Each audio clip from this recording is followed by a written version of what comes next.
It's day 105 of the Travel Agency in a Year podcast. And the next few episodes, yesterday's episode was Discipline is Freedom. And I'm going to be expanding upon that over the next few days. So today is about maintaining consistency in marketing systems and systems in general.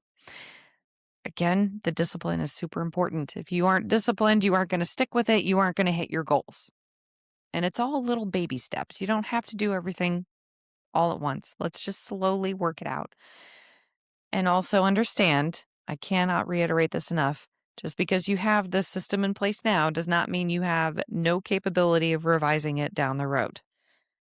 Okay. So we just finished the first quarterly review. If you are regularly listening, or if you are using this as the companion to the Success Circle, head over to elevatewithrachelk.com if you want more info about that. We just finished our first quarterly review. Congratulations. You made it 3 months. Whether you're new or seasoned, you're 3 months into the year or 13 weeks. So you might have some new changes to your marketing or strategy, your content strategy, your operations. They shouldn't be full revamps of your entire business. That's more like the annual review. However, monthly reviews, which we'll get into later on, and quarterly reviews and even weekly reviews, you might have tiny little tweaks that you'd wish to make to your business. You might be, after reviewing your revenue, you're going to be feeling one of 3 ways. You're going to be like, I'm in a sales slump. Or if you're new and you don't have a whole lot of revenue generated, I am the worst travel agent ever and I can't do this. That's option 1. Option 2 is you are generating a lot of revenue. And so you're like, I'm the best travel advisor on the face of the planet. I'm doing so good, hyped up, amped up, right? Things are going well. Option 3 is I was doing really good last quarter and I kept up that momentum and now I'm super overwhelmed. So those are your 3 states that you're probably in after this first quarterly review. And this is why I think I can't remember. I record so much dang stuff. I can't remember if I discussed this in the Success Circle or in the Travel Agency in Your podcast in past episodes, but I touch on detaching from the outcome. So you are going to have one of those 3 feelings, like super pumped because you're amazing and awesome, like that big, big dopamine hit because you close. Maybe you started charging fees or you always have, and you're like, oh, I made all this money in fees. I'm the best thing ever. You're just on this high of how great you are. Or you're in a slump and you're like, I'm beating myself up. You don't have that dopamine. I don't know the opposite of the dopamine hit, the Eoyism. I don't know what to call that. The Eeyore mindset. So if that is the case, it's the opposite of dopamine. And that's going to lead you to not be so hardworking. And same with the overwhelm. Like you kept it up because you had that dopamine hit and you kept going and booking more and more and more last quarter. And now you're starting to kind of feel overwhelmed. This is why you detach from the outcome. Okay. So you can continue with your discipline. Know when to say no, know when to stop, and know when you are being lazy and you need to step up in your work. Okay. What discipline tactics do? I don't know why I wrote this down in my notebook. You're like, what? Why did you just jump to this? That's the second thing in my notes. What discipline tactics do? You do need to implement your discipline tactics that you create. You don't have to have them right now. Just like take some time to journal. I'm a big fan of journaling.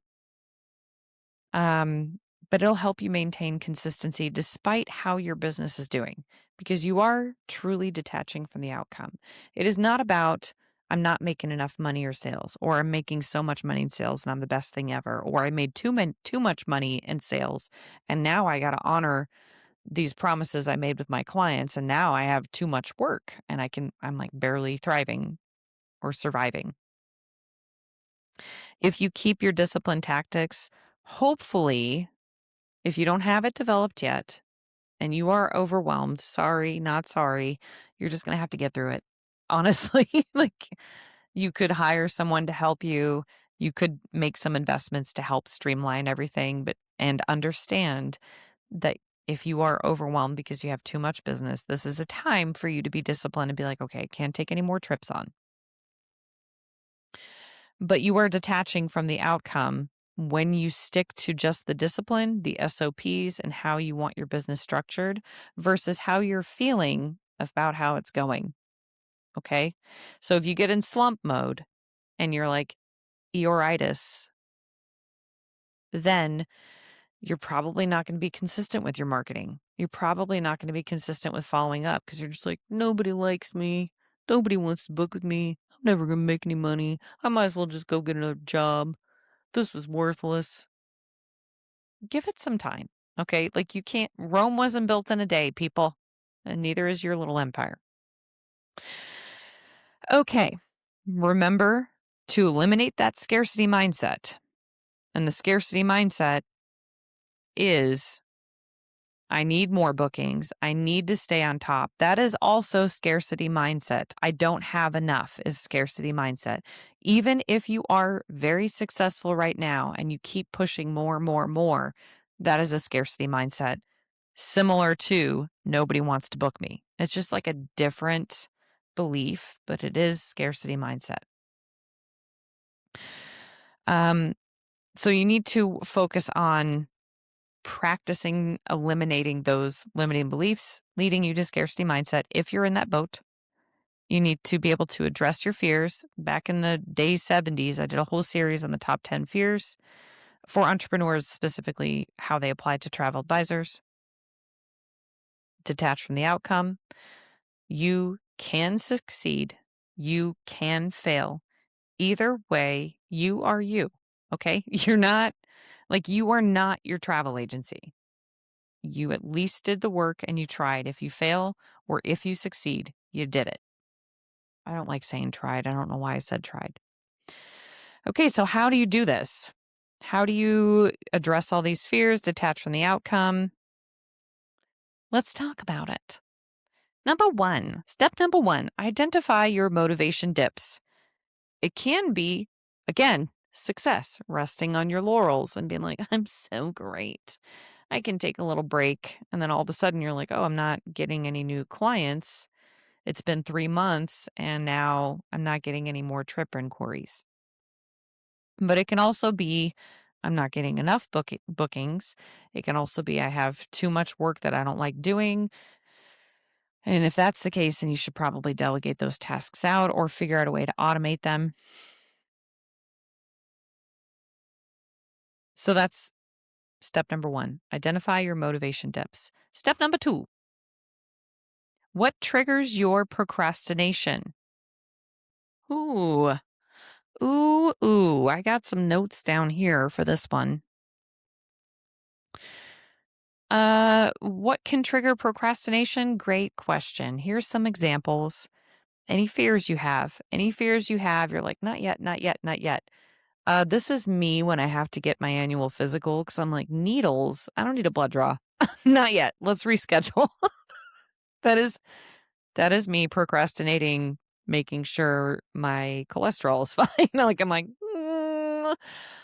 maybe I'll just have a heart attack and not worry about it because the needle, like my arm instantly. Nope. But that's like an example of fears that you might be having leading to procrastination. Or a lot of people don't like going to the dentist. They're very afraid of the dentist. So you're just like, I don't need a cleaning or a checkup at the dentist. I can wait another 6 months. And then fast forward, it's been like 15 years. And then you're like, I'm going to do it. And then they're like, this is a big old mess. Hopefully not, but maybe. Again, overwhelm. Maybe you've taken on too much work because you were chasing that dopamine hit of, oh, they want to book with me. Close, close, close. That is such an amazing high. Not going to lie. When you're just like on that streak and you're like, oh, I got 20 bookings, especially if you do groups, like limit to the groups, limit the larger groups is all I'm saying. But chase that dopamine high and then you get overwhelmed. And so then you're like, that can kind of lead to fears triggering of I'm not good enough or imposter syndrome. I can't do this. And then you start to procrastinate because you're like, what's the point? Maybe it's something you don't know how to do and you took it on anyway. And so now you're like, maybe I just won't do it. It could be really boring stuff. That's a huge problem for me. Like the stuff that I find boring in my business, I'm like, I do not want to do any of this. So I will put it off until the last second. It could also just be hormonal. And I'm not saying hormonal as in like, oh, you must be PMSing or in your luteal phase if you're a woman. It Hormones are affected by stress alone, both male and female. That's why there's this huge thing about cortisol. Well, not a huge thing, but it's like discussed a lot in the, I don't know what to call it, nutrition and health sphere, like maintain your cortisol levels. But cortisol is activated. It's supposed to help you wake up in the morning and it's supposed to help you with adrenaline when you are facing stress. But if you have too much stress, it just doesn't really turn off. And that can affect other hormones like estrogen, progesterone, testosterone. I'm not saying like, oh, you have to go get your hormones tested because you're procrastinating. I'm just saying if there's no other logical reason and you just feel super overwhelmed and fatigued, it could be stress and or why can't I say this? Stress and or hormone related. And I would suggest like maybe managing your stress first for a few weeks. I'm not a doctor. I'm not a doctor before resorting to get hormones tested. Okay. Step number 3, come up with an accountability measure or measures to strengthen your discipline muscle. Maybe you need to have more check-ins with your clients on their trip progress. As an example, for me, I have Trello boards to track and establish deadlines for tasks. I have two separate ones.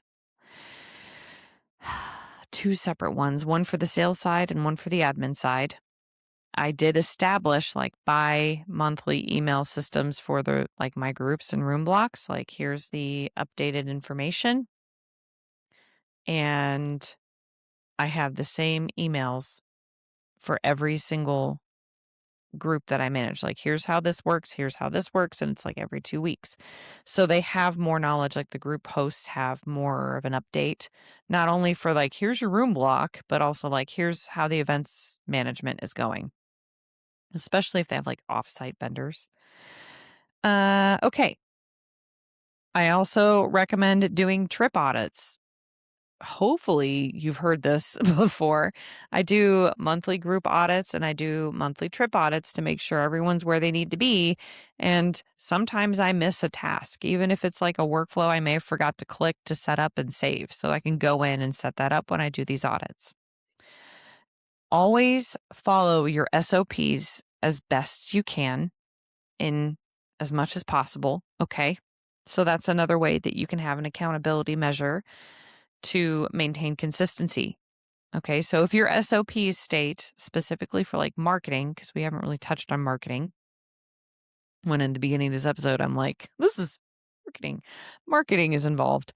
But if you have time blocked off on your weekly schedule, content creation, and it's like write the drafts or whatever, or if it's a lot of video content, record today, and you aren't following that, like follow that as your SOP.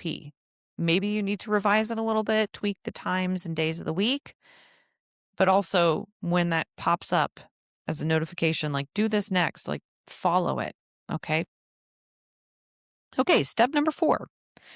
My desk squeaks if you hear that in this, by the way. I don't know why it's like squeaky all of a sudden. But step number 4 is identify your bottlenecks. And since it's a new quarter, don't be like, I have to fix this all immediately, because that's just going to stress you out and overwhelm you. Just be aware. You're just looking for the awareness and possible quick temporary tweaks. And by quick, I mean 5 to 10 minute fix. once a week. Okay. If you are not identifying your bottlenecks, you're probably going to run into some problems. Okay. So bottlenecks can be like maybe you're avoiding specific tasks, or when you see the bottlenecks, are you avoiding these bottlenecks? How often do these bottlenecks occur? Where do they occur? Are they in your financial side, marketing side, operational side, service side, sales side? And what is each bottleneck's impact on you and your business? Because it's different for everyone. So I can't say. So, as an example, bottleneck could be you have people book consultation phone calls with you, and you're finding that you have it automated set up after they've scheduled the call that they have to fill out this intake form. And most of them are not filling out the intake form. And then when you get on the call, they either don't answer and ghost you because you didn't make it easy for them, honestly, or maybe like you got to look at the intake form on it. I don't know what your intake form is, but if it's like 15,000 questions or 20 questions, even like that's too much. I don't want to do that. So maybe you didn't make the intake form easy for your clients, and that's creating a bottleneck in your funnel to get them from like social media or whatever to scheduling a call to working with you. So let's say you get 10 consultations a week, only 3 people actually fill out the intake form, and because of that, the other 7 ghost your call. They don't fill out the form. And then you're only closing one of those 3 or 2 out of those 3 trips. You're not going to hit your goals, and that is a bottleneck impacting your business. And I'm not saying like your intake form sucks or anything. I'm just saying as an example. Then that's going to lead to fewer actual conversions in your consultations and therefore fewer closings and therefore less revenue. So that's kind of a way to see the avoidance, how often it impact. The avoidance is you neglected to look at that bottleneck in the first place and realize and take accountability that like, oh, this is a me problem. I need to make this easier for them. Okay. By doing all of this and maintaining consistency and maintaining discipline, it helps set you up for freedom because you're taking full accountability for what's not working for you and your business, and you're implementing discipline measures to offset said issues. Oh, that's the end of my notes. So I hope this will help you. If you are struggling, either super pumped by sales, like be very careful of that dopamine hit. Don't give in to your emotions behind your results for each quarter. It's okay. You could have something unexpectedly come up and you're on a roll. And then you're like, oh, I had to take my pet to the vet and I had to put them down, or I had a family emergency. Like that stuff's going to happen. So you've got to like, when you don't have that stress going on or those outside things going on that could affect your sales, like it's really good to strengthen your discipline muscle and implement consistency regardless of the outcome, because you never know if something's going to come in your life that's going to cause you to have to maybe lose a little bit of revenue for a while. Okay. All right. I hope this episode was helpful for you, and share this with anyone. Again, this whole series, the next few days, is going to be a lot about discipline. Tomorrow's episode is going to be a how-to guide for group and FIT audits. If you care, if you're like, I already do this, then just stick around for laughs, even though the last few episodes I've been like very boring. Just like, bleh. All right. Have a good day, and I'll talk to you tomorrow.